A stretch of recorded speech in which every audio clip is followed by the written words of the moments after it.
Hi, I'm Alan Lowe, software architect and P4 lead at Nvidia. It's my pleasure to introduce today Samir Kittur. He's a distinguished engineer from Pensando, and in his presentation on line rate IPsec on a PNA-compliant packet processing pipeline, Samir will discuss the IPsec edge use case and what building blocks are needed in a PNA pipeline to realize this functionality. Okay. Thank you for joining us today, and take it away, Samir. Thank you so much. Glad to be here and presenting to this audience. As Alan introduced, we're going to talk about the line rate IPsec implementation on a PNA compliant packet processing pipeline.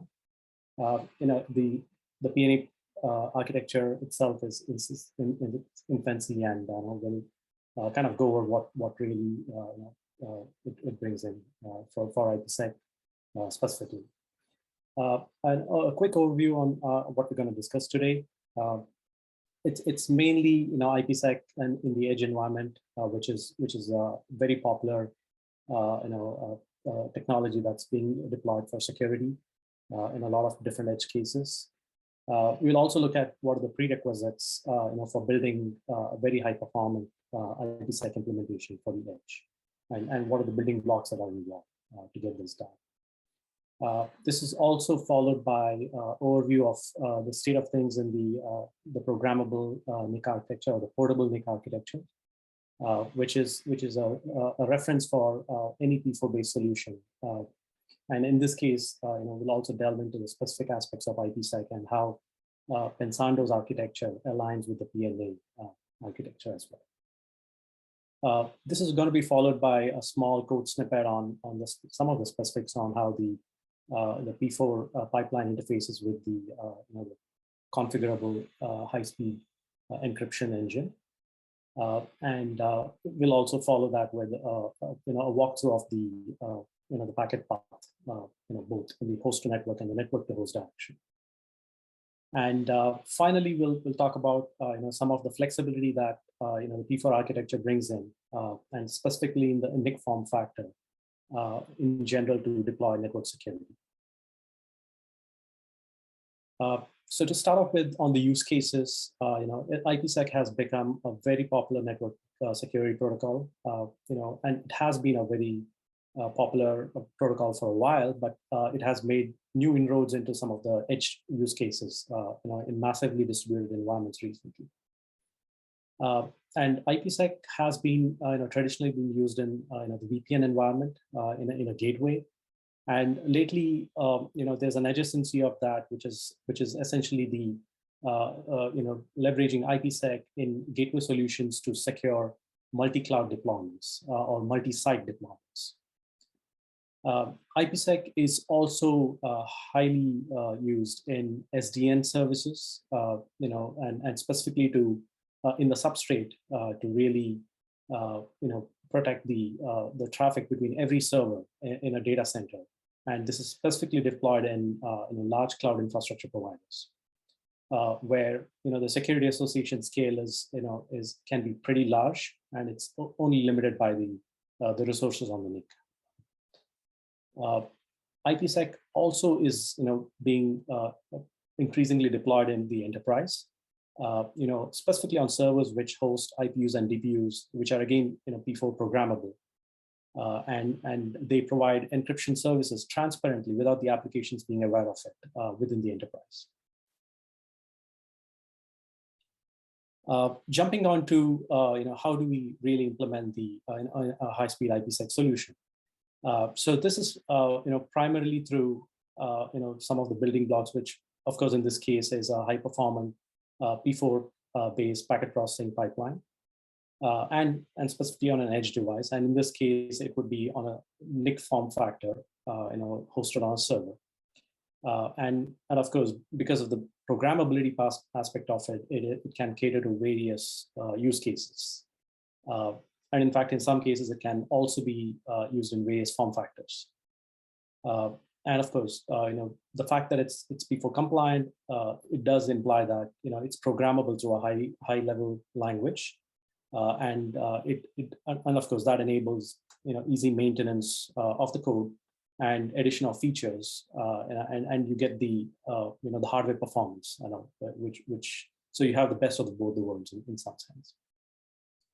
And of course, the highly programmable P4 pipeline would be associated with high performant configurable cryptographic engine as well, which is a prerequisite for the encryption and decryption for IPsec.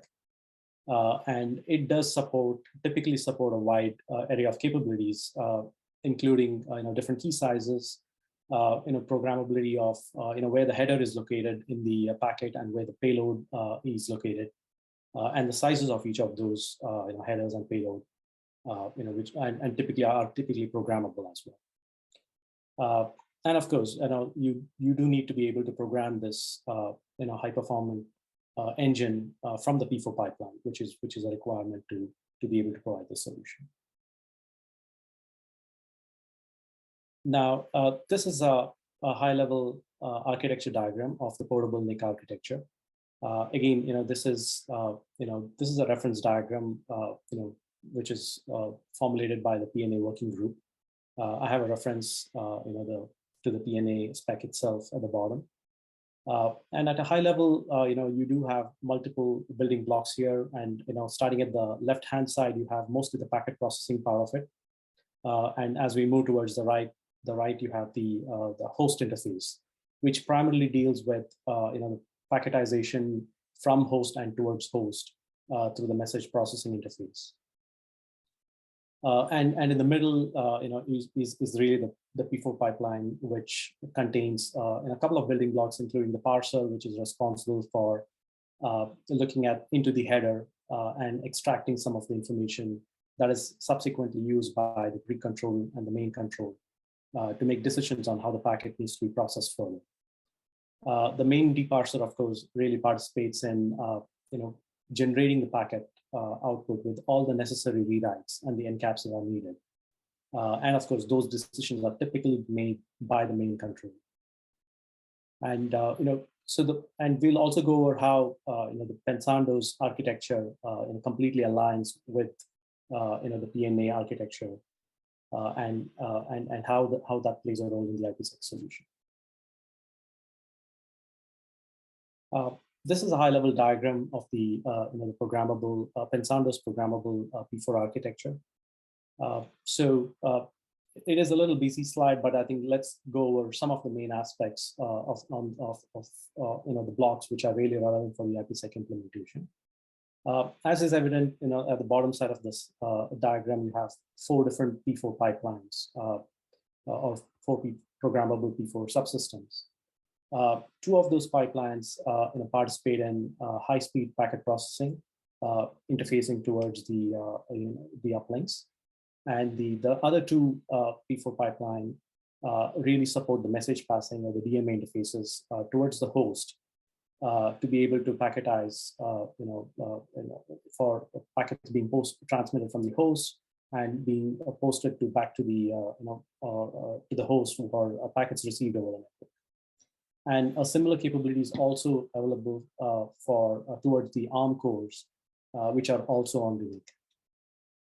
And of course, the high-performant configurable cryptographic offload is also part of the packet processing path itself. Now, having gone through the PNA architecture and the Pensando specific architecture, this is a small code snippet which is in P416, but the primary intent of this slide is to talk about how the interface between P416 and the cryptographic engine is established. So there is a support for an intrinsic header that needs to be inserted by the P4 pipeline, and that is typically done by the deparser, as we talked about in the previous slide, by the pre-control or the main control. And this includes the standard inputs for the cryptographic operation, such as the IV, the key sizes, the definition of the header or the bounds of the header and the packet itself. And so once this is packetized and sent out to the engine proceeds to encrypt and decrypt or decrypt the payloads and authenticate the headers as necessary. And the results of which And of course, this is primarily relevant for decryption, where you want the results to be relayed back to the main parser and the main control, and the packet along with those results make its way back into the main control. And based on the results, subsequent actions can be taken by the main control, either to forward the packet, or if there was an authentication failure for a received packet on decryption, those packets can be dropped, for example. So in subsequent slide, so this slide is primarily talking about, I'm sorry, I think I checked one second. So this slide primarily talks about the host to network packet flow scenario. As you see from the left-hand side of the slide, you have the packets being posted into buffers by the operating system, and then they are picked up by the message processing system, which is again a programmable P4 block, and that really then subsequently forwards that to the P4 pipeline, which is responsible for the packet processing and including the IPsec processing. So in this case, in the host to network scenario, the packet, the flows are looked up for the incoming packet from the host. And using that lookup, we derive the actions, the corresponding security association associated with that flow. And then eventually all that information is used to set up the encryption in the inline cryptographic extern that is visible on the yellow block on the right-hand side of the diagram. Now, once the encryption is done, the packets then can egress onto the corresponding network ports. So, and similarly, if you go to the next slide, here we talk about how the packet flow occurs in the network to host direction, which is really the decryption scenario. So in this case, the packet originates on one of the uplinks, makes its way into the the first pipeline, or the first pass through the pipeline, which is where the pre-control is executed. And here again, based on the the information in the SPI and other packet information, we do derive the security association. And using that security association, we do set up the the decryption function in the extern through the intrinsic headers that we talked about earlier. Now the packet makes its way into the cryptographic inline extern, where it does get decrypted and authenticated, and the results of the authentication is now relayed back into the pipeline, into the main control. Now, where the decisions can be made to based on these results. Now, assuming that the decryption results were successful, we can proceed to go do a flow lookup, because you could not do a flow lookup earlier because the headers could potentially be encrypted itself. And now that we do have a decrypted packet, we have the ability to do to parse the headers which were decrypted, which was just decrypted, and then do a flow lookup, and then carry out the corresponding actions and forward it towards the host ports.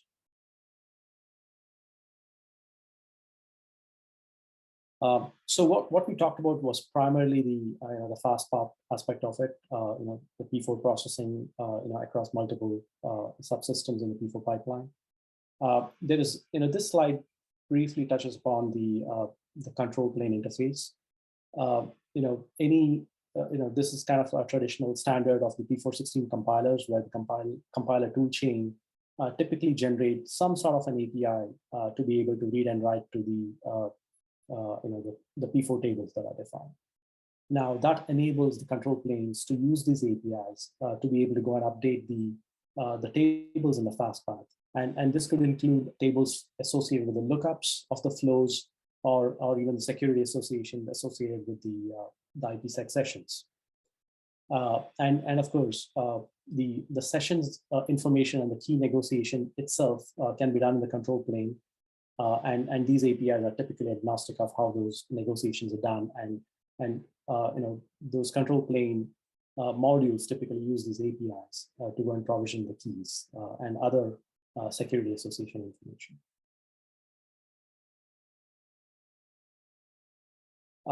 This slide again is primarily talking about the flexibility that the the P4-based implementation of IPsec brings in, and typically, traditionally the IPsec has been implemented on fixed function devices or systems where they are purpose built for a small set of use cases. And typically they do have limited support for header stack variations as well. Whereas a programmable P4 pipeline brings along with a cryptographic extern, enables the flexibility associated with the traditional software-based implementation, where it's very easy to enhance, based on new requirements, or it could be on fixes, security fixes that may need to be done. And that flexibility is now really part of the P4 implementations. Also, the IPsec encryption options themselves, the IPsec encapsulation itself can be at different layers for different requirements. It could be as simple as a NAT encap packet that need to be encrypted or decrypted, or in this case decrypted, versus packets which are encapsulated with other underlay encapsulation like VXLAN and JIT that may need to be encrypted or decrypted. And all this flexibility is now available with the programmability that the P4 pipeline brings in. And of course, we also have the capability to encrypt that starting at different layers. We could have a requirement to encrypt or decrypt starting at the overlay or even the underlay headers, and all those scenarios are possible with these with the programmability. And apart from the header variations, it's also possible to enhance the IPsec implementation based on changes that are made in the standardization body, or it could also be to add new features as and when the requirement is needed, and that could include things like adding anti-replay at some later point in time, since it's no longer a fixed function device anymore. And again, the important aspect of the P4 pipeline and the configurable encryption engine is that it's this programmability is no longer limiting us to implement protocols like IPsec alone. The same set of subsystems or the blocks can be used to implement protocols like DTLS. And in some cases, there could be scenarios where you want to implement non-standard or custom protocols, and this really enables you to do that as well. And more importantly, given the nature of the P4 and the hardware engines, you can achieve wire speed encryption or decryption, and this really enables a lot of use cases where every packet that is being forwarded through some of these NICs can be subjected to IPsec, and which is a huge improvement over traditional security where only parts of the traffic were encrypted or secured.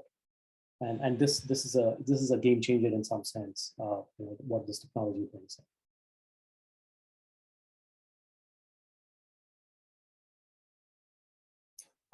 I think with that, it's a wrap. I think those were the slides I did have for presentation today.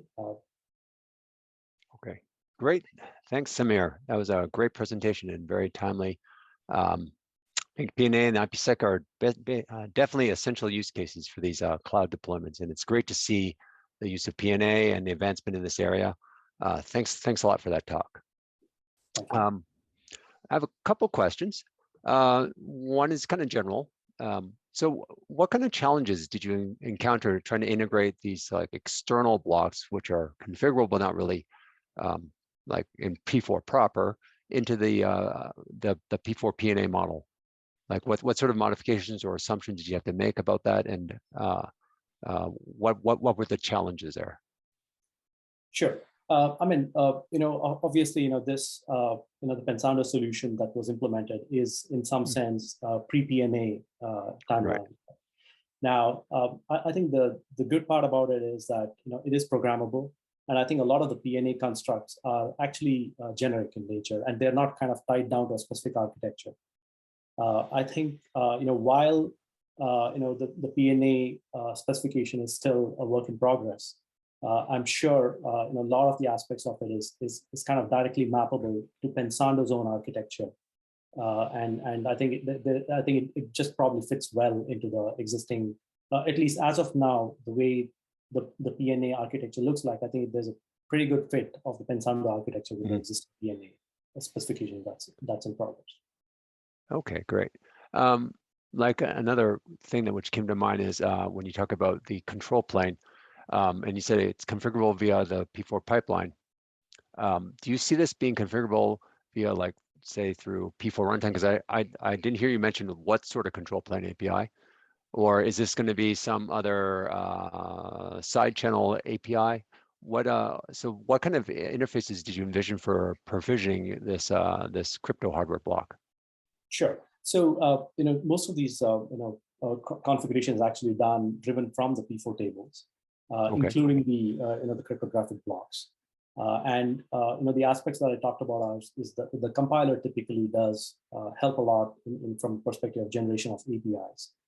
And in this case, the security association, as defined by the P4 tables, the APIs are kind of mirror that the table implementation, right? And that includes all the attributes of a security association, including the IV, the initial IV value, the counter, the keys, and other attributes of the configuration of IPsec session. And once these APIs are generated, typically they are programmable through the ARM cores, and in some cases, we can even enable it to be programmed over the host as needed. And they would go and program the P4 tables. And of course, most of the time, the compiler and the generated code try to abstract out all the details on how they actually get programmed, which is a huge benefit from a programmability perspective and ease of use for anybody to be able to program in P4 and leverage some of these the power of that. Okay. So you're saying you're using standard kind of P4 tables, and they'll all come up to P4 runtime APIs to add entries, or are you using an external object of some sort? There's definitely a support for both, Alan. So currently, I think we do have the externals that we saw. There is a intrinsic header that gets set up as part of the main control. Right. But there is definitely possibility of kind of encapsulating that into an external, and that's equivalent of a function call or a library, if you will, at the P4 level. That kind of hides some of those details. But yes, I mean that is definitely the way to do it. All right. And do you think this extern will be general enough that we could put it into PNA so all vendors can have the same extern? So it'll be a PNA extern? Absolutely. I think that's really the goal. Because as you know, a lot of these building blocks, I mean, especially the cryptographic blocks, they have typically a standard set of inputs and outputs. Right. So I think it's very easy. IPsec's the standard. Right. Absolutely. Right. Yeah, exactly. Cool. Okay, great. I'm looking forward to seeing some of this being presented to the PNA community in terms of adding to the actual architectural model. This is great. Last question. So DPUs are really putting a spotlight on these edge use cases now. Do you see any other use cases which are important that PNA should to look at in the future? So is that, sorry, I think, is that question beyond the DPUs itself, Alan? Or? No. For the DPU, these edge use cases, like IPsec is a great one. What other ones do you think need to be addressed by the PNA community? I'm sure the amount of edge use cases is actually growing by every day. Exactly. And I think I'm sure there's going to be a lot of deployments by in the 5G as well very soon. I think that's something to keep an eye on as well. I think there are a lot of problems to be solved, and I think they can be solved in a generic way across different DPUs and IP implementation by standardizing them in the PNA architecture. Okay, great. Okay, thank you again. Thank you so much for your time, and that was a great talk. Thank you very much for having me.